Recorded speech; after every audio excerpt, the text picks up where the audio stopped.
Hello everyone and welcome back to the Belgian Beer Brothers channel. Cedric here in Antwerp with yet another brew review, and today we are going to talk about another beer from Ghent, another one from Dokkie Brewing. We have talked about Dokkie Brewing a few weeks ago. Yeah, I told you guys a story about me and Dokkie Brewing a few years back. They have redeemed themselves with that beer. I'll put a link up here. But today we are going to try their very first alcohol-free beer, or 0.3%, which is under Belgian law alcohol-free. Now, first off, let's talk about this can, this packaging. This is a very eclectic drawing or illustration by an illustrator or two illustrators called Evert van Hoeke and Meneer Herman. I have to read this because I couldn't remind myself. Now, this really reminds me of a style of another artist that I'm a fan of called Yannick Valgesto. If you don't know the name, look him up, just like these other illustrators. But normally I'm not a fan of eclecticism, but these drawings are pretty great because they only use two colors, and these are very contrasting but complementary colors. So I think that's why it doesn't bother me that much, especially because in the middle we have this logo backed in cream, which is quite special in itself, or quite calming. Now, there is a bit to say about this beer. Like I said, this is the Dokkie from Dokkie Brewing. This is their very first alcohol-free beer. Like I said, 0.3, but that is under Belgian law alcohol-free. And they introduced this in August of 2023. It took me 2 years nearly to taste one. Why? It just didn't happen, that's all. I've been trying over, well, several hundreds of beers per year. There's a time and place for everything. But I am very excited to try this. Why? Because of a few reasons. First off, Dokkie Brewing allegedly wrote the recipe, but they have this brewed at the Proefbrouwerij. And the Proefbrouwerij is the brewery under Dirk Nouts, who is one of the leading microbiologists specializing in low fermenting yeast. And by low fermenting I mean low alcoholic, not lager. So they also brewed the Picobello, Pico Nova for Brussels Beer Project. Again, I'll link it up here. They brewed Boer Bloem for Dirk's brother, who is a flower farmer. Wasn't a fan of that, but again, card up here. So yeah, I have high hopes for the Proefbrouwerij. They are freaking awesome. In that sense, is this a problem that Dokkie Brewing doesn't brew it itself? Not really. I mean, Brussels Beer Project does it, and a lot of other breweries hand out their alcohol-free recipes to Dirk because he's the world authority, the leading authority in this field. So again, high hopes. Now, another reason why I'm excited to try this beer is quite simple, the use of hops here. So this is a, like the most decent alcohol-free beers these days, an IPA. But this has a bit of, a little bit extra. When looking at the ingredients, we see water, barley malt, rye malt, spelt, lactic acid bacteria, so lactobacillus, for a intended acidification. But when we look at the hops, they are talking about Citra and Amarillo, which is already a nice combination, but also Nelson Sauvin, which is one of my recent favorites. And to be using this since 2023, I don't know how long Nelson Sauvin existed, but I can't imagine that it's very long. So they were there right from the start, and I don't know if that is a Dirk Nouts influence or the craft brewing component from Dokkie Brewing. And frankly, I couldn't care less as long as it's a good beer.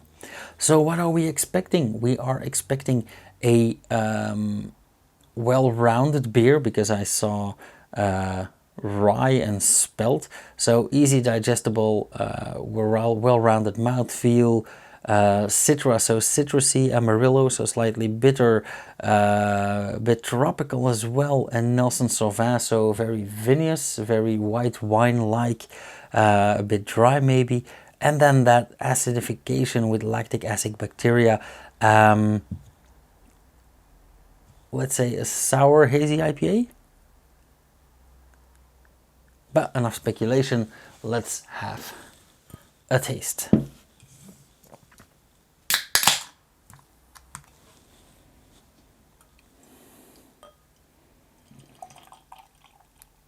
I know I've said this often in the recent past, but this is way paler than I expected. I think there's something wrong with my expectations these days. I'm just not yet used to all these very, very pale beers. Although there is absolutely nothing wrong with that. It's just force of habit, I think.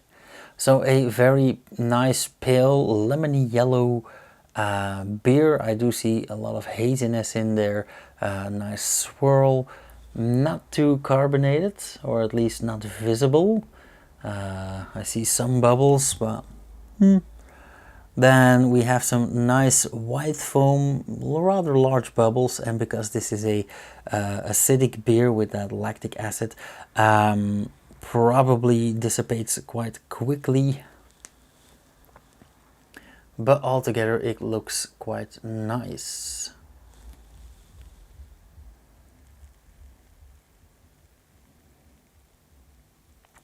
Smells like many other alcohol-free beers, and I don't want to sound condescending in this way, but I'm not a fan of the scent. There is a combination of that acidity, that lactic acid, which is quite nice, and a bit of hoppiness, but there's also a very vegetal component in that scent, in that bouquet.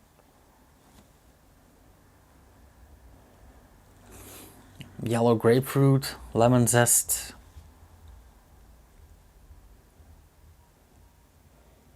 But mainly that vegetal scent really takes over. It's almost like tree bark, or yeah, something like that. But let us not let that kill the fun or the joy. Let's have a taste. Cheers.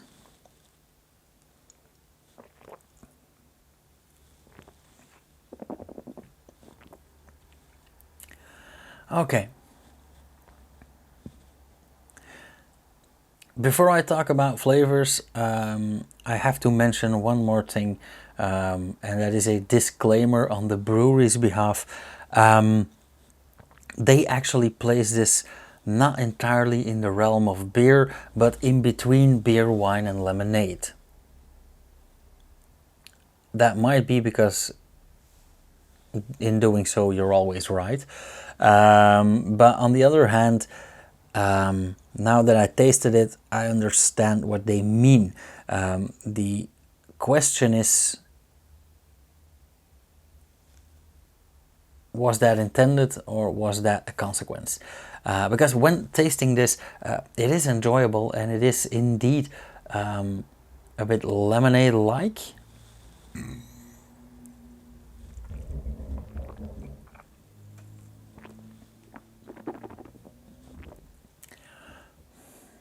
Yeah, it's lemonade-like in the literal sense.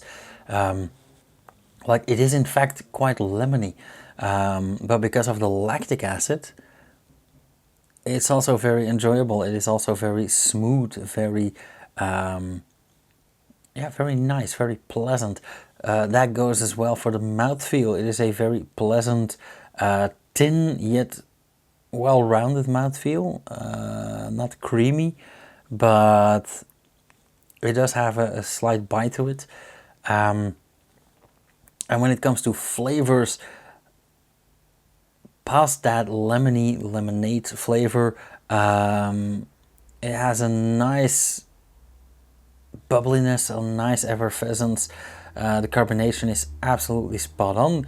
So combination of that acidity, that lemony flavor, that carbonation, and then the flavors that come after that lemon, being grapefruit, being zest, are a very, very nice touch.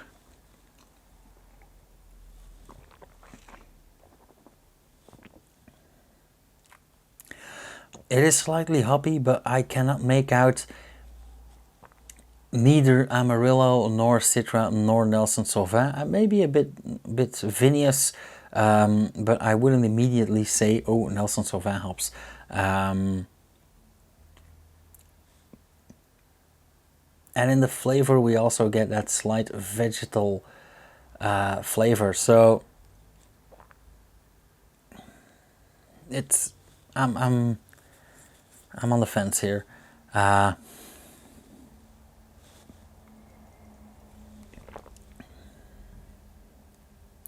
After flavor, quite straightforward. Yellow grapefruit and lemon. And also a tiny hint of that vegetal tree bark thing. Now,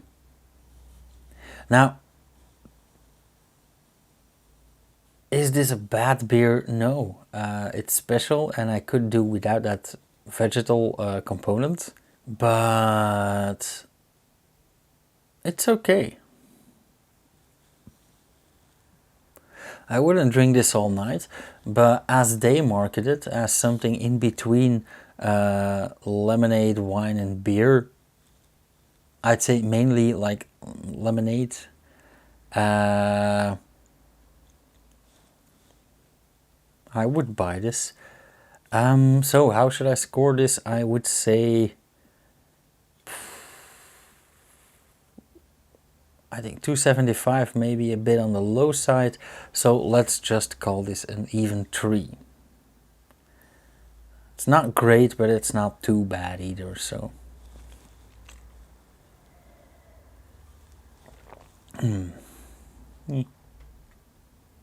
Very generic, very meh.